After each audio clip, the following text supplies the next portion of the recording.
Bueno, jóvenes, espero que hayan recibido el correo institucional diciéndoles, pues, cuándo debían de montar o subir el archivo, que es el mapa mental o el mapa conceptual, lo que quieran. Ya está en el PLAT, ya está ahí para que ustedes puedan hacerlo, de acuerdo a las fechas que yo les escribí y les envié en el correo institucional. Para hoy, mientras se conectan los demás, quería hablar sobre las exportaciones. Yo ya les envié un documento al principio de las exportaciones. Ese documento, pues, que está en PDF, ustedes ya lo leyeron y pues en realidad lo que dice ese documento es que es una exportación, que es un producto nacional que se vende en el exterior de acuerdo a una tasa de cambio. En este caso, pues vamos a hablar sobre el dólar. Y una importación es una compra de un producto de origen extranjero a nivel internacional y viene y lo vende a nivel nacional, de acuerdo a una tasa de cambio, a una utilidad. Para hoy, pues les tenía este pequeño documento que vamos a hablar sobre las exportaciones en Colombia. Estas exportaciones tradicionales, vamos a hablar desde el siglo XIX al siglo XX. Es una, digamos, es una pequeña compilación o un pequeño resumen muy breve de las exportaciones tradicionales. También Colombia tiene exportaciones no tradicionales. Esas exportaciones no tradicionales las vamos a ver a fondo en la próxima sesión. Hoy vamos a hacer énfasis en las exportaciones tradicionales. Entonces, como ustedes ya saben, el crecimiento económico de una nación o de un país tiene o depende de unos factores. ¿Cuáles son esos factores? Inversión en capital humano, inversión en capital físico, recursos naturales e inversión en tecnología. Esa inversión de capital físico son puertos, malla vial, puentes, aeropuertos, los puertos en donde van a salir todas las mercancías. En este momento tenemos uno en Buenaventura, otro en Cartagena y Barranquilla, en fin. Y se está generando digamos, la idea de realizar otro por allá en Antioquia. Entonces, los recursos más abundantes que tenía Colombia en el siglo XIX y en el siglo XX, pues eran recursos que provenían de recursos naturales y de la fuerza laboral de baja calificación. Durante estos últimos años, pues esa fuerza laboral se ha venido incentivando o se ha venido invirtiendo en educación. Las poblaciones que ustedes saben que las poblaciones en Colombia se han instalado dentro de las montañas, dentro de las cordilleras que tenemos nosotros, es decir, la cordillera oriental, cordillera central y la cordillera occidental. Por la geografía de Colombia, que es muy accidentada, que es muy montañosa, pues las poblaciones han venido asentándose, generando pues altos costos de transporte en la comercialización de sus bienes y servicios. La apertura económica en realidad se generó con el expresidente Virgilio Barco. Virgilio Barco, pues ustedes saben que es de origen cucuteño y fue firmado por el expresidente también, César Gaviria, en 1991. Entonces, los productos de exportación tradicionales son el café, el oro, el petróleo y el banano. Ocampo es un economista pues a nivel nacional muy referenciado digamos, por nosotros los economistas. Según Ocampo, él dice que Colombia no avanzó mucho en la economía del siglo XIX. En el siglo XX se posicionó en un nivel intermedio digamos, superado por países como México, Chile y Brasil. Recordemos que en el siglo XIX se exportó oro, tabaco, la quina, sombreros de paja, cuero de res, y eso es más o menos alrededor de 1850-1882. Finalizando el siglo XX, se empezó a exportar el café. Estas dos consultas, jóvenes, quiero que por favor hagamos esa tareita. Me van a consultar la Guerra de los 1000 días y la separación de Panamá. ¿Cómo o qué ocurrió con la separación de Panamá? ¿Por qué fue el motivo de que Panamá se independizara de Colombia? Y más o menos leer ese proceso, tanto de la separación de Panamá como la Guerra de los 1000 días. Esos son pues historia colombiana, historia patria, y pues sería bueno recordarlo en estos momentos que estamos hablando de exportaciones, de crecimiento económico a nivel nacional.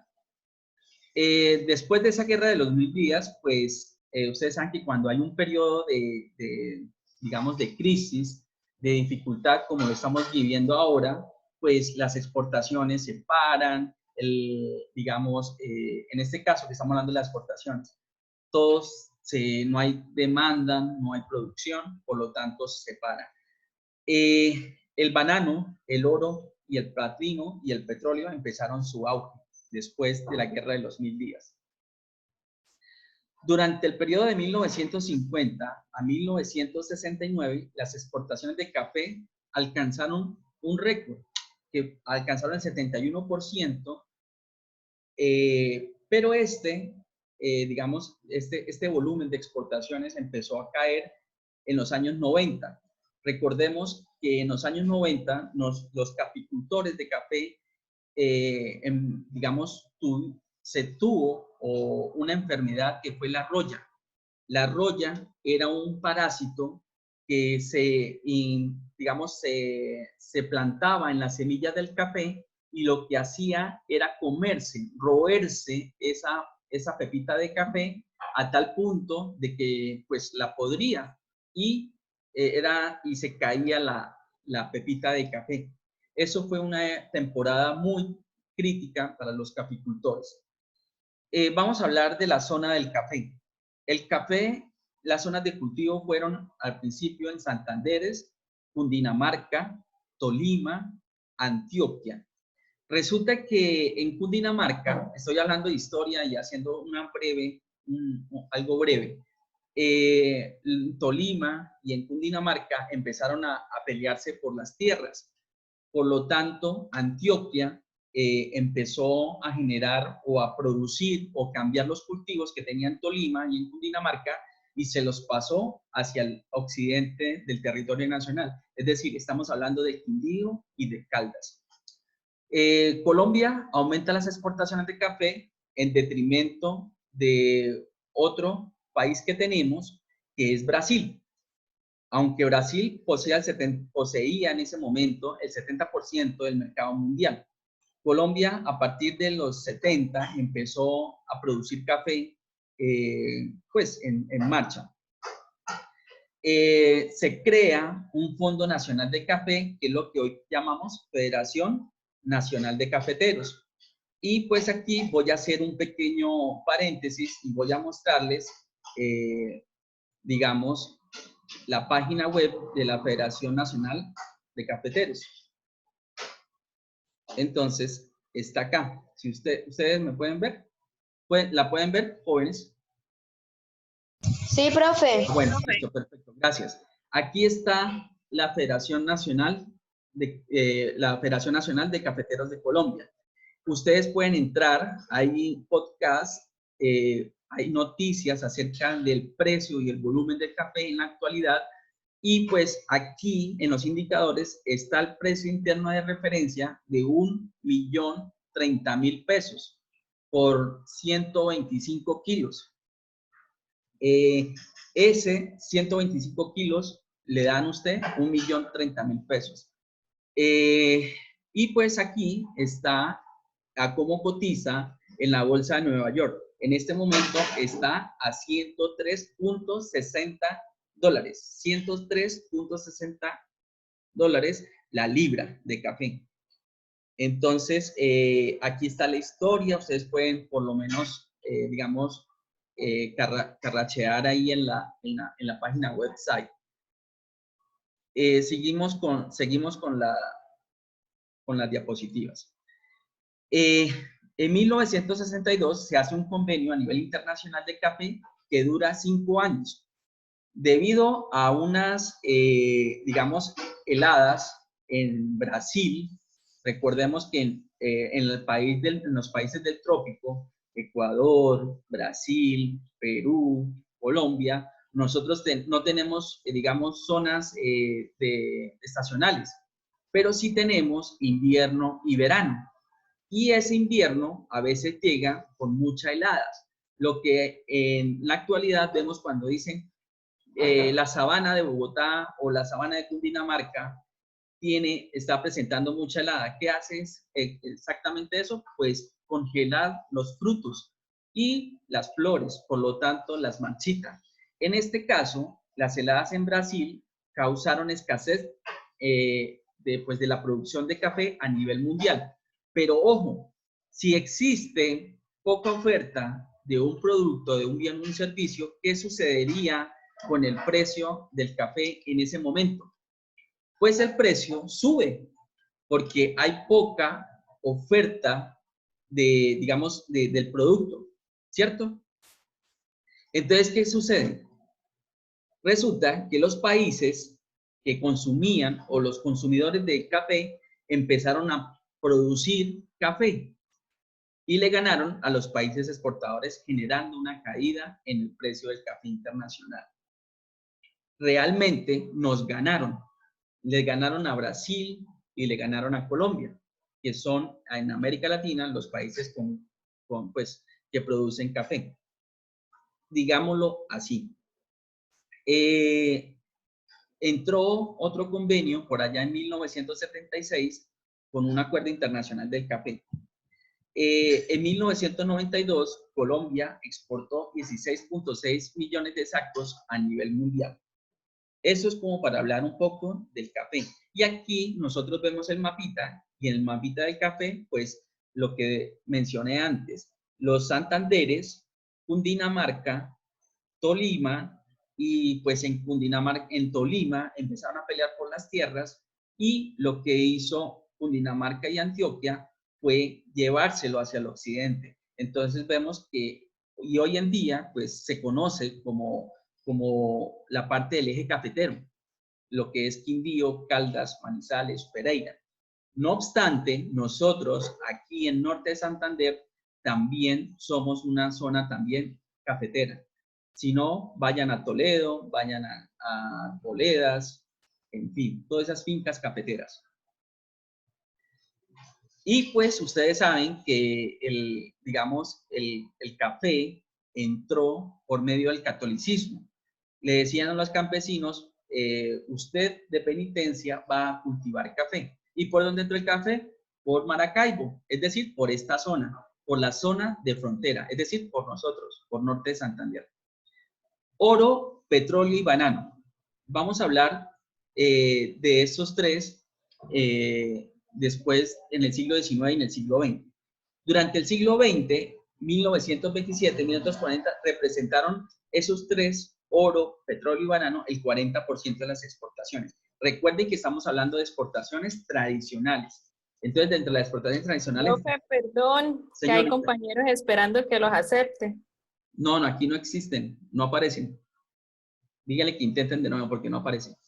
Bueno. Entonces, representan el 40% de las exportaciones. El oro, miren, miremos esta balsita. ¿Cuál es esa balsita? La balsita del Dorado. Cuando yo hace 25 años fui al Museo del Oro en Bogotá, esa balsita del Dorado era más gruesa. Entonces yo le pregunté a un vigilante, ¿qué pasó con la balsa del Dorado que era más gruesa y no es un alambre como ahorita? Ahorita es un alambre de hilo y no más. Dijo, lo que pasa es que hubo un incendio en el año tal, no me acuerdo el año. Entonces ya entendí. Entonces, esa balsa que yo vi hace unos 25 años, más gruesa, de un alambre más grueso, ahora es un alambre más fino, parece un hilo de oro. El oro, la exportación y la producción del oro es una de las más antiguas actividades de la economía del país. ¿Por medio de qué? De dragas, de socavones o de barequeo. Los socavones son los mineros. Si han tenido la oportunidad de ir a la Catedral de Zipaquirá o a la mina de Nemocón, esos son socavones. Son socavones grandes. Ellos lo que hacen es darle a la piedra para hacer unos grandes huecos, unas grandes cuevas. Eso se llaman socavones. El oro empezó por las zonas de Antioquia y Chocó. Durante un tiempo, esa fue la mayor inversión y el aumento del precio del petróleo empezó durante los años 34 y 41, pero recordemos la Gran Depresión del 29. La Gran Depresión del 29 fue una crisis a nivel mundial. Por lo tanto, se dejó el oro, se dejó de producir oro. Había inversiones, había empresas internacionales en Colombia que, digamos, que explotaban el oro y lo comercializaban. Durante las décadas de los 80 y los 90, la explotación y la exportación del oro se realizó bajo las empresas nacionales. Ojo, recordemos que este tema del oro es, digamos, importante para nuestra nación. ¿Por qué? Porque ahorita, si ustedes ven noticias desde hace 2 años, 3 años para acá, existen empresas no formales. Y esa es la disputa o el desacuerdo que hay con la formalidad. Son empresas que explotan, que van y comercializan el oro, pero no son empresas formales. Es decir, no generan impuestos a la nación. Por lo tanto, están haciendo las cosas indebidas. Otra, el petróleo. El petróleo, pues debido a digamos, a un pacto, ya un momento, debido a un pacto por allá en un gobierno, no me acuerdo del señor, digamos, se generaron unas zonas para la explotación del petróleo. Fueron Barranca Bermeja y Barco en el río del Catatumbo, norte de Santander. Recordemos, por eso les mencioné hace 5 minutos, que por favor consultemos la pérdida de Panamá.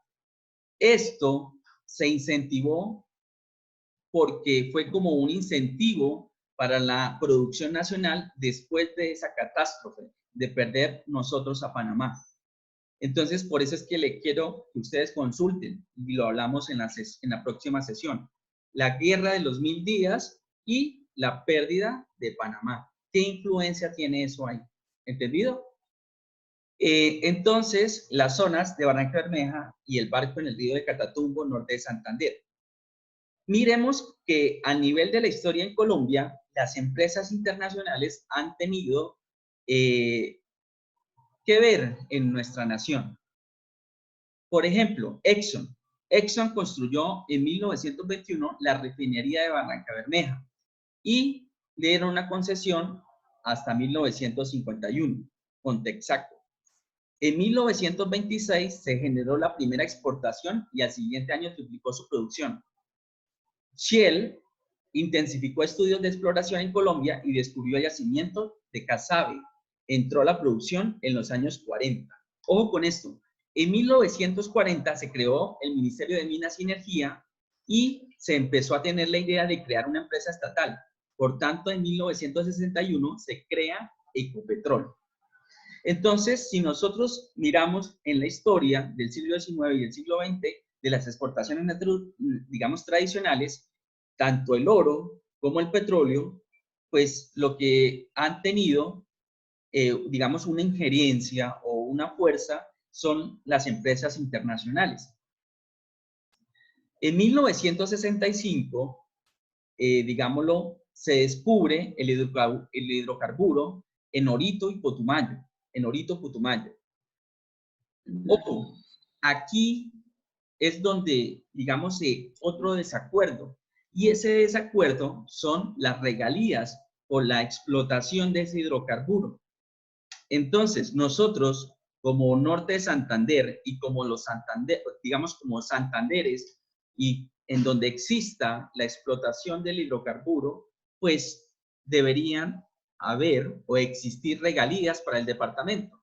Eso era lo que hace unos años era el desacuerdo y pues en dónde estaban esas regalías, en dónde estaban esas regalías para esos departamentos en donde se hacía exploración y producción o exportación de ese hidrocarburo.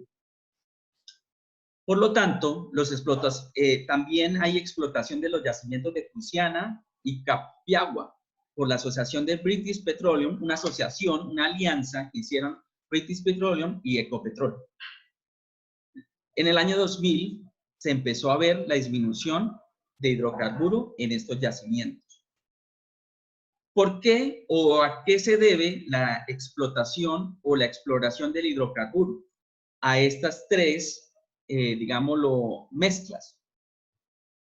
Inversión en capital humano, pues por eso existen, digamos, universidades que tienen pregrados en ingeniería de petróleos, ingeniería de minas, capital físico, pues montan tremendas plantas como la que montaron en Cartagena, la refinería de Cartagena, la refinería de Barranca Bermeja y la que tenemos en Tibú.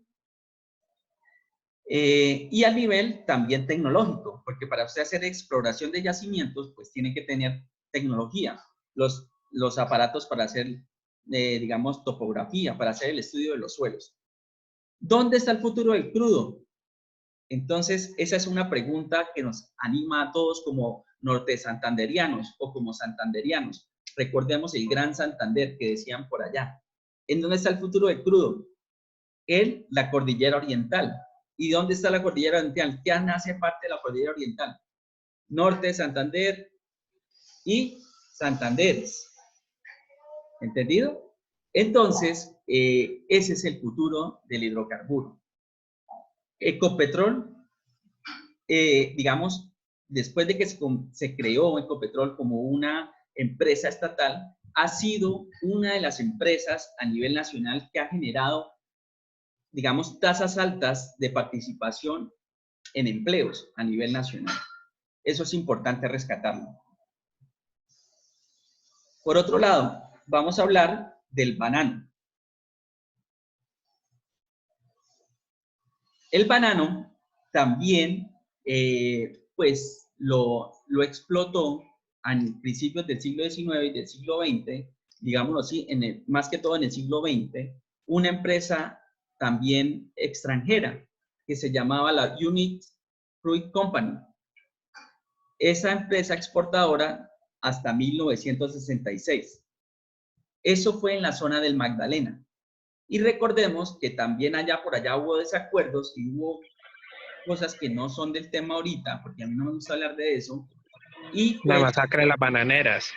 Sí, pero a mí no me gusta hablar de eso, de violencia ni nada de eso. Yo solamente les explico los conceptos. Exacto, ustedes ya conocen más eso que yo.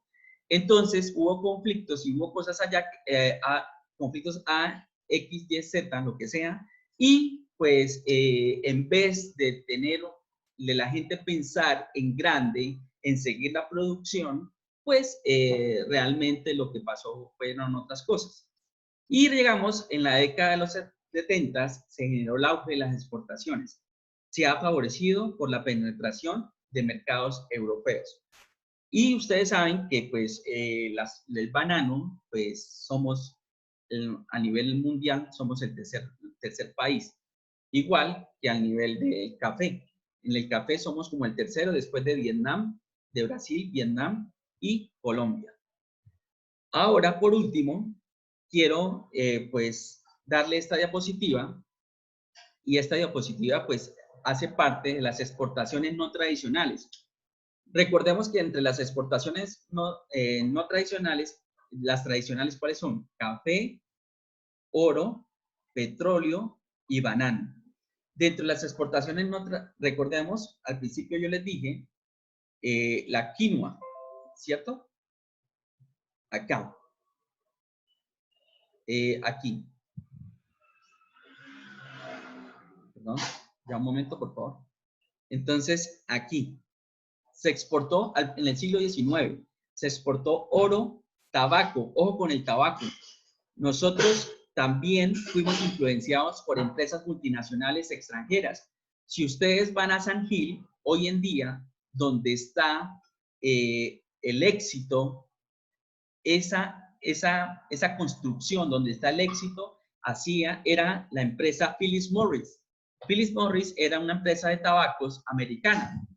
Eso generaba empleos a colombianos por un montón. Esa empresa se fue y ahí, donde está el éxito en San Gil, era la ubicación de Philip Morris. Entonces el tabaco también pasó a ser digamos, unos productos tradicionales en el siglo XIX. Y la quina. Entonces, estamos con esta diapositiva, que son las exportaciones no tradicionales. Dentro de esas exportaciones no tradicionales, pues están los sectores agrícolas, industrial y minero.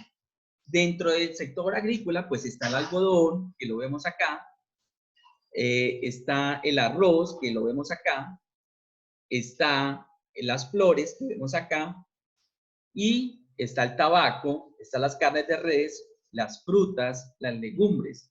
Dentro de la industrial están las bebidas que incluyen azúcar, como gaseosas, refrescos, el Tang, el Calúa, los Fresco Royal, todos esos que están en ese tiempo, ¿no? Hablamos de ese tiempo. Hilados, tejidos, confecciones, productos de plástico, el caucho. Recordemos que el caucho hay un artículo en la revista Rolling Stone que se le dio participación a la explotación del caucho. Y esa explotación del caucho viene del Amazonas. Entonces, en la revista Rolling Stone le dio como 4 páginas para un documental o un artículo sobre la explotación del caucho y habla sobre los indígenas del Amazonas, que pues gracias a la explotación del caucho, ellos pues están en malas condiciones, digámoslo así, así decía el artículo, lo pueden buscar si quieren. Y cuero y sus manufacturas, maderas y sus derivados. Las artes gráficas, la industria de químicos, metales comunes, materiales y equipo, materiales de transporte. Y en el minero, pues encontramos el carbón y la esmeralda, que la vemos acá. Entonces, pues para resumir, nosotros los colombianos tenemos, pues la verdad, muchas cosas en Colombia. Por eso yo les decía al principio que lo único que tenemos que hacer para salir adelante es unidos. Por eso los envié a ver el video del tsunami de Japón. Cómo una sociedad japonesa, ante un tsunami que llega a las costas y entra por más de 2 kilómetros o 3 kilómetros más adentro, como 5 kilómetros o 10 kilómetros adentro, y pone en peligro la planta de nuclear, entonces como ellos salen adelante y son dueños de todas las marcas que ustedes conocen, LG, Panasonic, Sony, Toshiba, Toyota, Nissan, todas, porque ellos sí pueden y nosotros como colombianos no podemos si ellos no tienen todas estas cosas que tenemos nosotros. ¿Por qué nosotros sí tenemos toda esta vaina, esmeralda, carbón, oro, agua, páramos? Todo lo tenemos y no podemos nosotros como colombianos salir adelante. ¿Por qué? Esa es mi pregunta. ¿En qué estamos fallando? Esa es una pregunta de reflexión. Por eso yo les decía, digamos, la comparación. Cuando juega Colombia, el equipo de Colombia de fútbol, le dicen, los televisores, los comerciales le dicen a la población, nosotros somos el 12º jugador, es decir, la afición. Y yo les decía a ustedes en una diapositiva hace como unos 2 meses que uno están los empleados, otro el Estado, el otro las empresas, el otro la universidad y el otro, el quinto elemento, ¿cuál es? Nosotros, conciencia en la sociedad, como nosotros como comunidad. Entonces, ¿Qué nos hace falta? Somos ricos. ¿Qué nos hace falta para seguir adelante? Esa es mi reflexión, muchachos. Entonces, pues para la próxima sesión vamos a ver en detalle, a profundidad, las exportaciones no tradicionales. Todo eso durante los siglos XIX y el siglo XX. Estas son más que todo del siglo XX, las exportaciones no tradicionales. Entre esas están los sombreros de paja, el sombrero volteado, las canastas que hacen de pique. Eso es lo que ahora se llama economía naranja. Eso es. Entonces, es formalizar esas empresas, generarle unos impuestos al Estado y al nivel, el Estado le ayuda para exportaciones. Entonces, eso se llaman exportaciones no tradicionales. ¿Alguna pregunta, duda de lo que vimos hoy? Jóvenes. No, profe. Bueno, entonces, cuando ya está en el DVC, ya en el PLAT, ya está para que ustedes monten digamos, el mapa mental o el conceptual, lo que quieran, y pues esperemos para darles la nota. Yo tengo plazo de darles la nota hasta el 12 de junio. Entonces, no siendo más jóvenes, pues nos vemos dentro de 8 días con las exportaciones no tradicionales. ¿Ok? Listo, profe. Listo. Una feliz tarde. Que estén muy bien. Profe, Señorita. es que a mí, por ejemplo, hoy no me llegó el correo del enlace de la clase. No sé a dónde lo envió, porque una compañera no lo pasó. Entonces, ¿Quién era? para que lo tenga en cuenta. Sí, por favor, el que tenga el enlace, por favor, compártalo.